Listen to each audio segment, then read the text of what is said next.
Hello and welcome back to TBO, a TBSOLO. Today's episode is The Penguin, the DC spin-off of the Batman, and DC's second attempt this year to have a villain be the main lead in a property. One went well and one has gone poorly. Which is which? Well, we're going to talk about that. Full spoilers ahead, and if you like this format, this podcast, give it a like, subscribe, all of that stuff. I'm saying it now because people forget and don't watch all the way through, but hey, whatever. This is a solo episode because I don't think Dan watched any of this yet, and it was meant to come out last week, but my original plan with this was to do Red 1 this week when this is coming out, and I just couldn't be asked.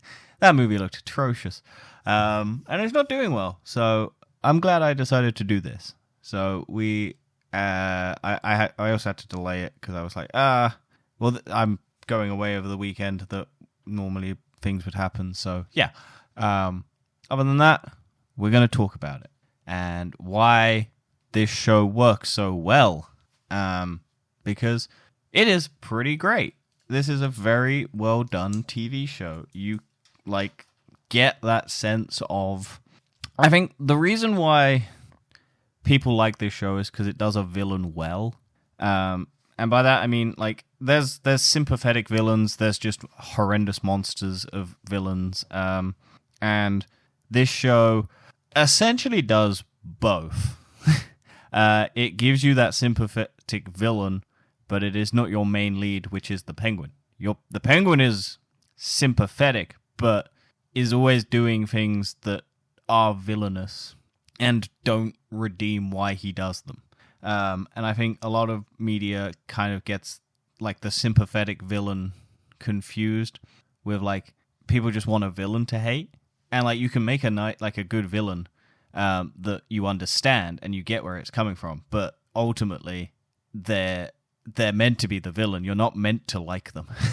And this show does a very good job at that.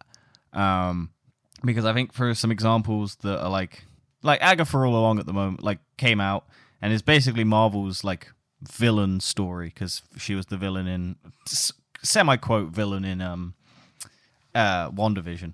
And spoilers for Agatha, by the way, in case you haven't watched it, you haven't watched our review. But that is a sort of redemption arc, but doesn't make her not a villain in a sense because she's still just bad. But you understand where they come from, but ultimately you're not rooting for them to be a good person. You see that glimpse of them. Oh yeah, they could, but then they just don't do it. But it doesn't negate what their character is. A lot of the times it's I think the Falcon and the Winter Soldier has its problem where you're rooting for the villains in that because they're the resistance group. And then they got to kind of make you go, oh shit, they actually have some points. And so they just do that snap where it's they just killed a bunch of people. And you go, that's not really their MO, but they gotta kind of do it to make you go, they're the villain and you don't like them. And then you'll be like, they had some points, but ultimately they just decided to murder people and it doesn't really feel justified in their actions because those characters wouldn't really do that. Whereas this, you 100% believe Oswald Cobb would basically murder anyone to get to the top. And they don't shy away from it, which is nice. So I think that's what this show does really well because it basically sets up a desperate man just clawing his way to any sort of stability. From the opening bit, it's him basically going in to steal the family diamonds of the Falcons, getting caught, getting his charm into the Alberto, and basically talking himself up to basically go, yeah, I'll help you, I'll clawing his way because he's just gone caught trying to steal, and it's no, I'm coming here because they're yours. I thought I'd keep them safe for you, and kind of trying to worm his way out, and then he gets pissed off because Alberto just basically mocks all of his aspirations and dreams, and you go, well, that sucks, and then you kind of go, yeah, well, the brother deserved to die, and then because he's a bad guy, he's a mob boss son, and you're okay, yeah, and then like, as you find out, like, no, the brother was like, yeah, he was a bad guy, but he was also trying to help his sister and all of these things and all of these steps that lead to other, like, all of these decisions are like actual decisions and they lead to things, and none of the characters feel like they just take a sudden left turn or a right turn to kind of fit into the plot. It's like, no, this is how this person would act, this is what they would do, this is, like, you're like, oh no, this person could get out of this situation, and then they don't, because no, they've been swayed by this ideal. Like Victor, for example, Oz is little side companion who basically tries to steal his rims of his car, and then gets caught with his friends, and like he's the only one that gets caught, and then Oz is like, you know, you're gonna help me, and then Oz kind of sees like a spark in him that he can manipulate to get what he wants, and you're like, but is he trying to do it because he's a good guy? And you're like, well, he's just misunderstood. But no, at the root of it all, he is a despicable character, which I like.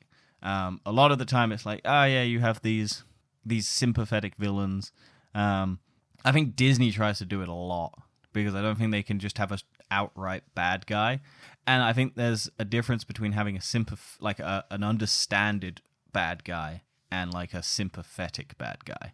I think you can understand, because like this is because his whole thing is he's basically from nothing and he wants to climb to the top, basically, at least from my interpretation, and he is so desperate to please his mother in this show, and the twists and turns with that relationship, you're like, oh wow, okay, because basically in the past he kills his brothers purposefully, or like sort of unintentionally but intentionally, because he basically locks them in a storm drain when it's raining, and he could have told his mother that they were somewhere, and then she could have gone to the cops and got them out, but he's jealous of their relationship and he wants his mum's attention all for himself, and he's jealous that his brothers are getting any of it, and his mum's like, and you find out through like flashbacks and through like hypnosis thing that his mum is basically hates him and has just kind of put up with it because she's been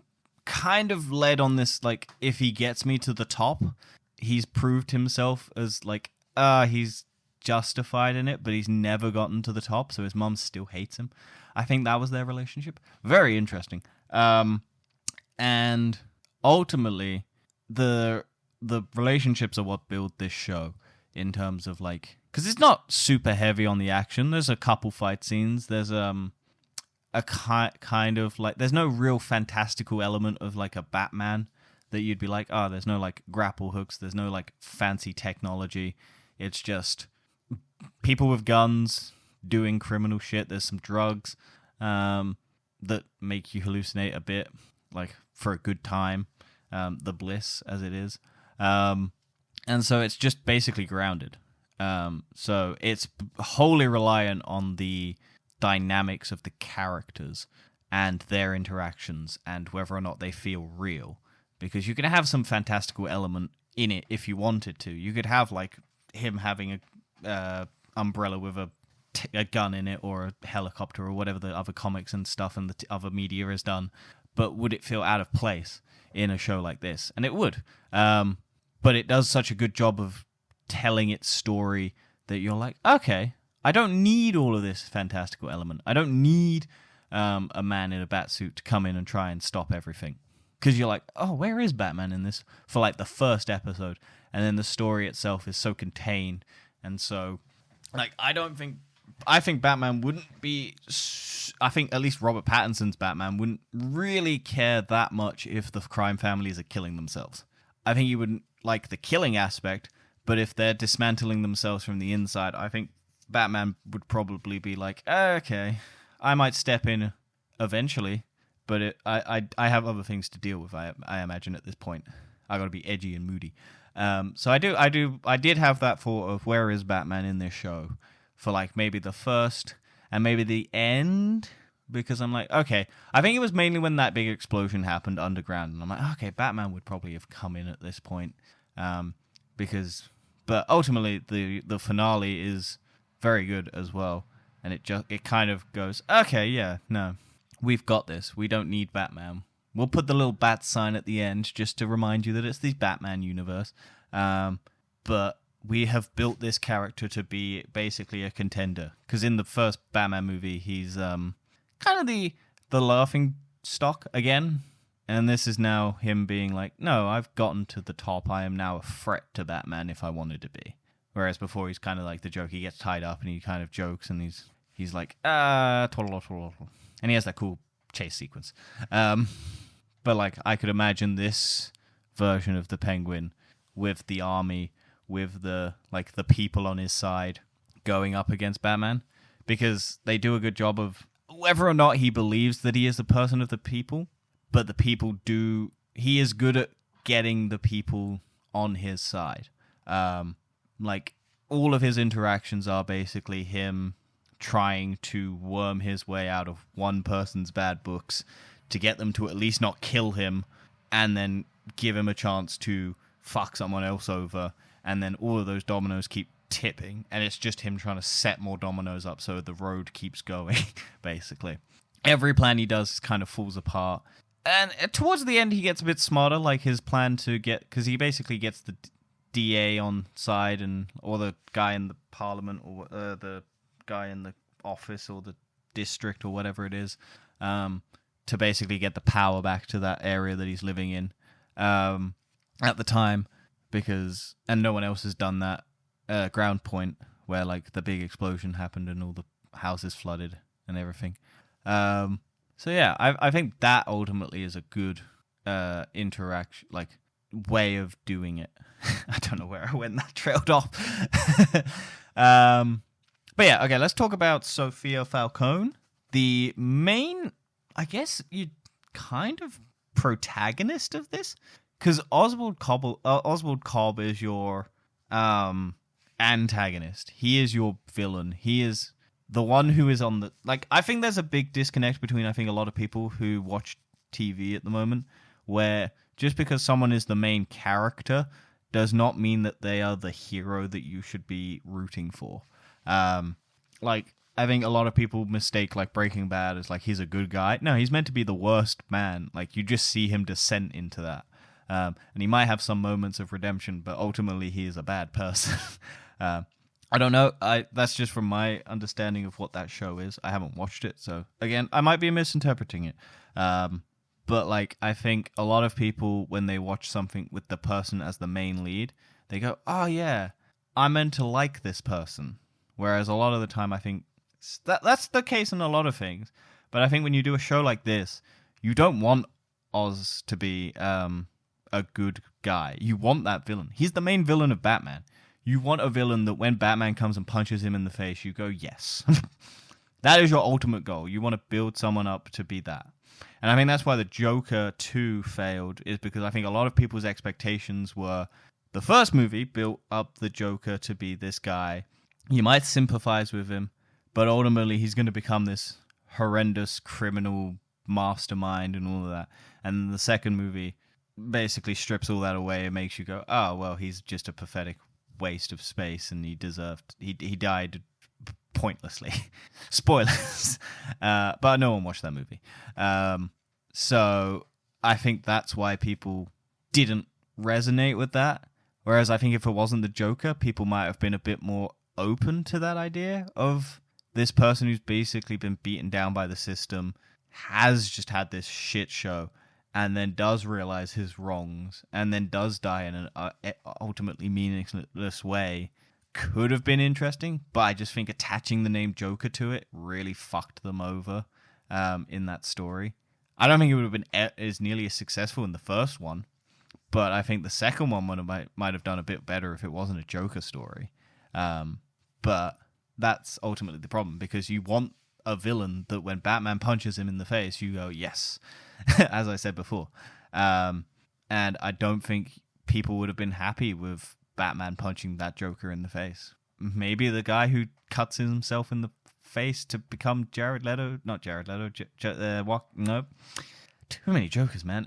Heath Ledger's Joker, but not Heath Ledger's Joker, because it makes no sense in that timeline. But yeah, I think ultimately you want the Penguin to be a scumbag. Like, he ultimately gets people murdered constantly in his fight for survival. And you can see him kind of ticking away at, like, well, this person's life isn't more important than me. Like, the first instance where you kind of go, oh, okay, maybe he's not, like, because he basically doesn't kill Victor. And that's you're like, oh, no, he's got some good heart. He's going to do it. And then he basically takes him away and he's going to kill him. And then Victor goes, oh, no, I can help you. I can help you. And then he goes like, I probably need someone to do some dirty work for me. And I see that little spark in him because he wants to survive. And then you basically get an interaction where Sophia is basically out of Arkham and has found out that Oz, because he betrayed her the first time, she's coming for revenge.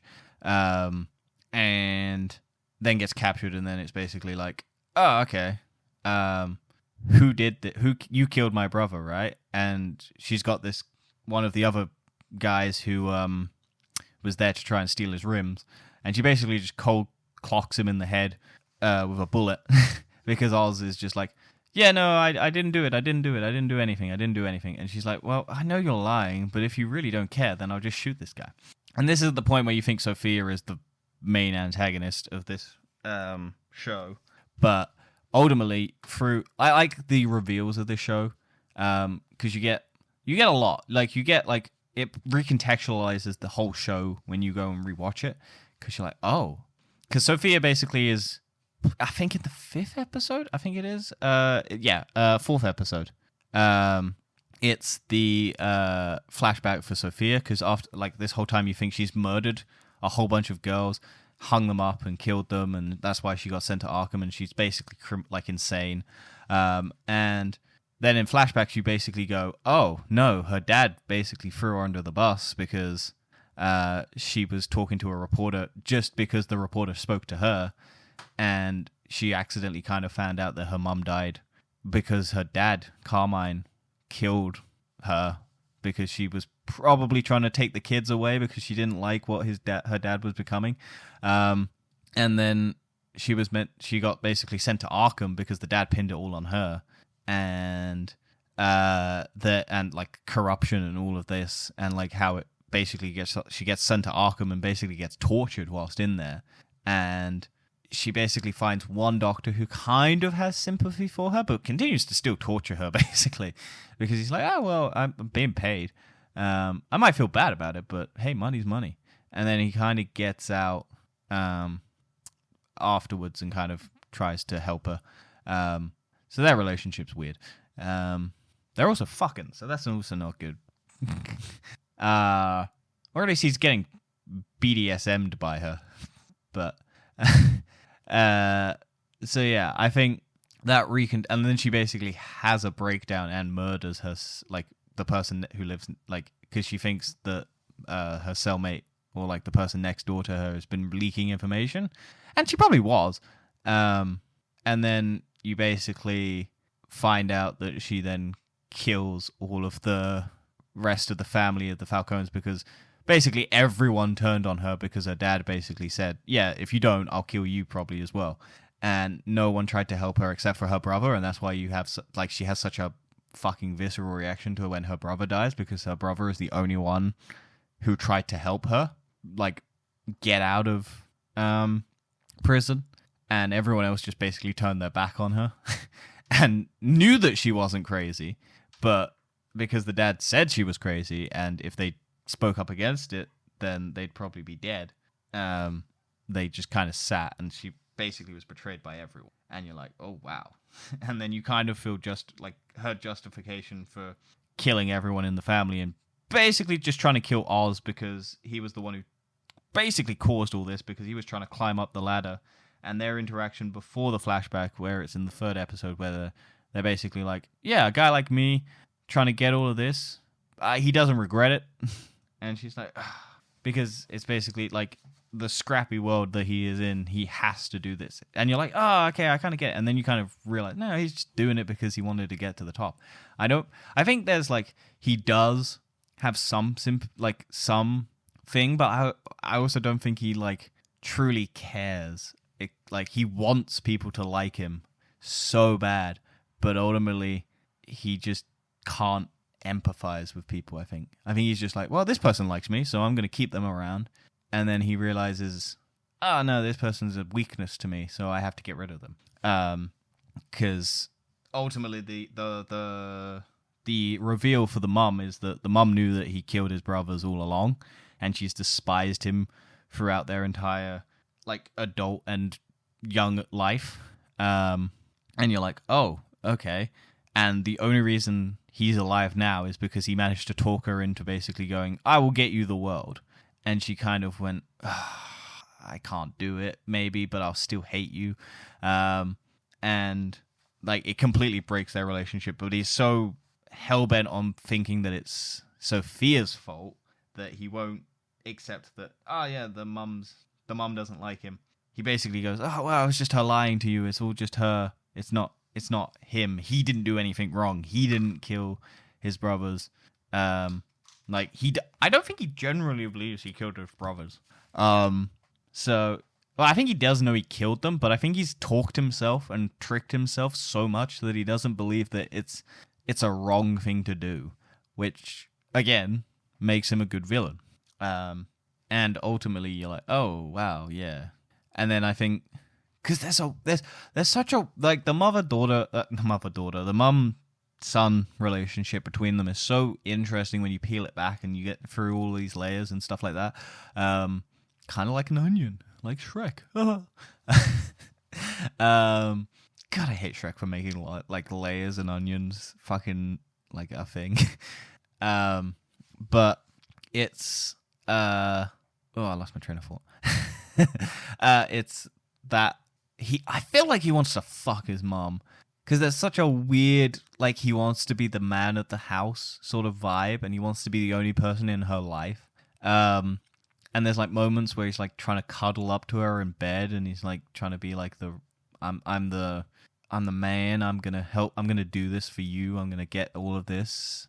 And I just feel like he wants to fuck his mum. And then especially the moment where at the end his escort partner who's turned up throughout the show, who kind of like turns on him because he's the reason why all of those women are dead, who turn out to be like her clientele, and because he knew, he's basically been talking to her for like ages, and he just never told her that he was it wasn't Sophia, because it didn't benefit him in any way to tell her. Like she hated Sophia because it was beneficial to him, so he could climb up and get what he wanted. And so she basically goes and says Sophia deserves her chance because she finds out that she wasn't the person she hated.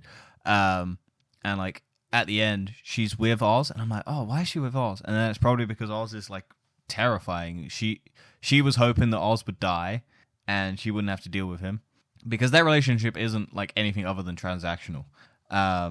At least for her, I don't think. I think for him, he may see it as something else, but I think for her, it's just purely transactional. I think she says it and stuff like that. It's just like, well, like I'm nothing to him if he doesn't pay me, basically, or like it's all just what he wants. It's not what it's nothing more than that, I think. So if he doesn't want her, then she's like, there's nothing there. And so I think at the end, when he makes her dress up as like his mum and gets him to reassure him and like comfort him and tell him he did good, because his mum basically hates him and is now catatonic, or like had a stroke and can't speak and doesn't want anything to do with him and hates him, despite him getting her to the top. Like she finally has said it. He makes someone else dress up and say it, and is fucking that woman. So it's like, oh yeah, okay, he really just wanted to be the man in the house for that mum. So there's that weird, like, gross side of that. But let's go on to our boy Victor, because he has a journey in this show. So he's basically caught by Oz, dragged through as his underling, fucks up sometimes. And like this was I like this character. This character was really good. I think he's like our good introspective into this world. He's just a guy struggling. His family's died because of the actions of the Riddler and the Batman. His girlfriend wants to escape Gotham and go on to a better life, and he has that opportunity to do it, but he's been sweet-talked by Oz so much, and he's been given a chance to, like, prove himself that he didn't have in his previous life. And that's where Oz works well, is he gives, like, the underappreciated people an opportunity to shine. Because, like, the whole thing is, like, the mob boss, like, the Falcones and the Maronis are, like, these top big boss people, and then there's loads of little underground criminal organizations that don't have the firepower or the manpower or anything like that to actually take on. And they all hate each other. But Oz basically gets them into a room or, like, an outdoor bit. And basically goes, yeah, you might all hate each other, and you might not want to work with each other, but these fuckers at the top, these bastards at the top who don't respect you, don't like you, don't care about you, who would kill you in an instant, basically, and would basically just throw you to the dirt if it meant getting to the top, they don't deserve to be there. And if we all teamed up for a moment, we could all have this empire. And because it's falling apart. Like, the Falcones are dead, the Maronis are, like, working together with the Gigantes at this point, which is Sophia when she kills all the Falcones and basically turns them into the Gigantes, which is her mother's name. And, like, they're on the hunt for him and basically trying to tear the city apart to get to him, because he's doing his drug business, which he stole from Sophia, which was her rise to, meant to be her rise to the criminal top dog. And, like, all of these relationships are stacking up and falling apart. And he's basically like, yeah, look, if the time comes, can I have your help to take on the Maronis and the Falcons? And they do. And then when the time comes, it all falls apart, because it's basically like, oh yeah, well, I'm going to give up the empire. I don't want to be a Falcone. I don't want to be anymore. You can have the Falcone Empire if you turn in Oz. And you're like, oh, she's basically got... Because at this point, she doesn't give a shit, Sophia. She never wanted... Like, in the flashbacks, you see she never wanted to be the criminal, like, empire owner. She just wants revenge against the people who wronged her and put her in jail and basically fucked her life over. And then when she gets there, she's like, well, the only person left is Oz, and I want him to suffer. I don't care about running the criminal organization. Maroni's dead. I don't think he's dead at that point. But I don't want to run this. I want to just go away, take the advice of everyone else that told her that she doesn't want to be there, and go away on, like, a holiday and just take time for herself, enjoy life, rather than trying to be this person that everyone told her she should be. And, like, because everyone told her she was crazy. And she kind of becomes split personality, sort of like that crazy side of her. But she's ultimately still there. She climbs through the rank, like, she climbs through the ringer and everything and comes out kind of clean. And then you feel for her when she gets, basically, she's like, well, I'm going to give everyone what they want. And then Oz has managed to sweet talk, or Victor. I don't know who did it, but I think Victor or Oz basically gets the underlings of the criminals who he was going to help to kill the higher-ups of those organizations, basically switching the power because all those people were underappreciated by their bosses. And then it turns on Sophia, and Sophia then gets sent back to Arkham because Oz doesn't kill her, but he knows that her hell, basically, is going back to Arkham, where she is going to be reduced to nothing again. Or at least attempted to. So, yeah. Ultimately, though, this show does a really good job. But yeah, back to Victor. His arc is basically scared, like, unsure of himself. He kind of builds that confidence, so much so that he kind of gives up on having the happy ending, where he goes off with his girlfriend and leaves Oz.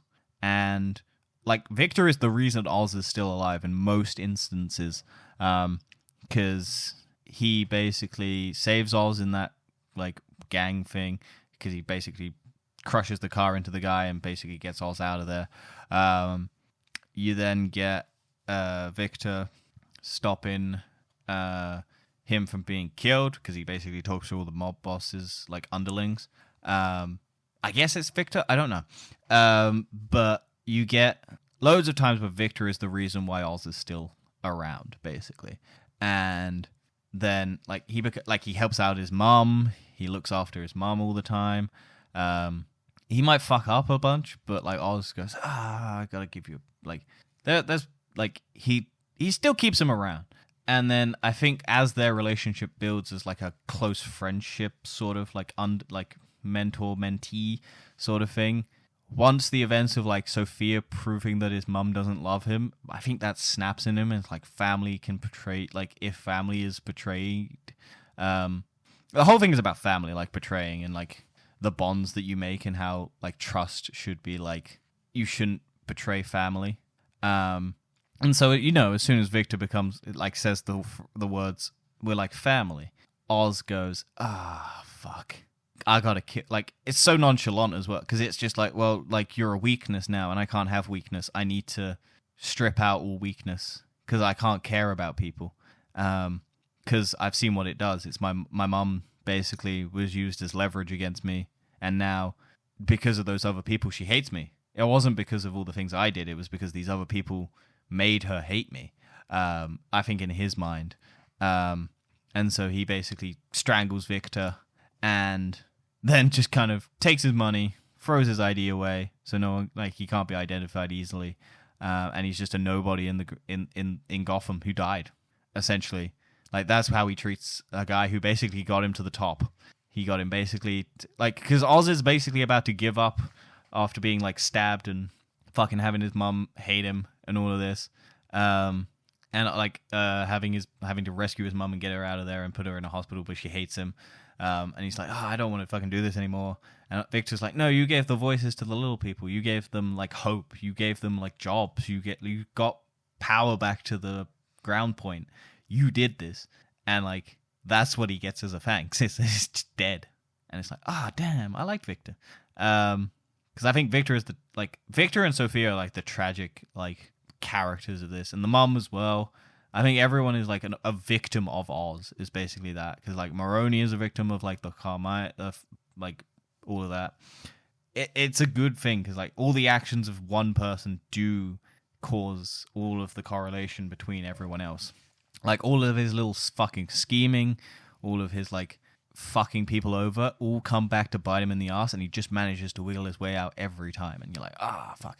So I don't think I'm ever rooting for him. I'm like, I kind of understand where he's coming. And then it just all throws it away. And it's just like, okay. Yeah, no, I was never meant to like this man. I should always have been able to sit. Like, there's the moment where he sets fire to Maroni's wife and kid, and he smiles. Like, there's a moment where he's like, yeah, that's good. And you're like, oh, wow, yeah, he gets a sick thrill out of, like, the things going his way. Like, he knows it's going to come back and bite him in the ass, probably. But he fucked them over. He got what he wanted. He got them out of the picture. Like, he knew he would have to do it eventually, but, like, he got rid of them. It worked for him. And now he's got leverage. He's got a soft point on the other person. Like, that was Maroni's weakness, is his family. Sophia's family was her weakness. They betrayed her. Victor's family died. It's all about family in this show. And all the themes link together, and you can see whatnot. And so, ultimately, I think this show was really good. I think people should watch it. I think there's like the comic booky bits where you're like, okay. Because you get like, Sophia gets a letter from Selena Kyle, so you know it's tied into the Batman. Then you get the Bat Signal. You get Arkham. Like, all of these things are tied into the Batman wider universe. And the point where Oz is left, like, I wouldn't have seen the Oz from the Batman becoming this criminal empire leader, this mayor, maybe, in the Batman 2 or future Batmans. But I could see this version of the Penguin, who is now untethered from being below people. He's still probably not going to be great, but he's no longer tethered underneath. He's no longer beneath anyone. He is standing at the top. And so I'm interested to see where he goes from here, and I am looking forward to Batman punching him in the face. But yeah, so that's another thing that like TV shows I think don't do, or like these prequel sort of, or like sequel things where you try and get like the understanding of the villain. where you're like, oh, there's nothing really here that changes anything for the next one. It's not like Falcon and the Winter Soldier. He starts as Captain America. He starts as not Captain America. He starts as Captain America in the end of Avengers Endgame. He gives the shield up at the beginning of Falcon and the Winter Soldier, and then he becomes Captain America at the end of Falcon and the Winter Soldier, and you're like, oh, well, yeah, was the journey there interesting? And I think it was okay, but I think there could have been more done with it. And I'm hoping Captain America, whatever the fourth one is called, is going to be more engaging as like a story for Sam Wilson's version of Captain America. I'd hope so, at least. But that's I think the problem with a lot of things is that the start and end point don't lead you anywhere. There's like they take you from one point to the same point, but it's hopefully that story in the middle is good, or it pushes the story further. I think is because they can't. I think Disney can't afford to have people do too much in their shows because they need them for the movies, and people don't always watch the shows. But I think that's where you're going wrong. I think you should be making it so that people shouldn't need to watch the shows, but you should still have like justification as to why the show exists. And I think this does. I mean, if you saw Batman 2 and the Penguin was in it and he was like a criminal boss and you were like, how did he get there? And you went and watched the Penguin, you'd be like, oh yeah, no, I see how he got there. I think that's the best way to do it. People see that character's growth in the movies and go, how did they get there? And then they go back, or they've watched the movie, like the TV show, and they've gone, oh wow, that's really good. I need to watch them in the movie. Or people go from the movie and go back and watch the TV show. Whereas I think if you don't have justification, you're like, oh, well, whatever. But yeah, ultimately, really good show. Really enjoyed it. I think pretty impressive. I'm looking forward to the Batman 2. And I hope everyone else enjoyed. Bye-bye. Oh, look, like, comment, subscribe, all that other stuff. I'm going to put it at the end as well. We've been doing okay recently. But because of the breaks, we've kind of dropped a bit, maybe. Also, maybe the things aren't very popular. I don't know. Ultimately, I hope this one does well. But yeah, see you next time for Arcane Season 2. Bye-bye.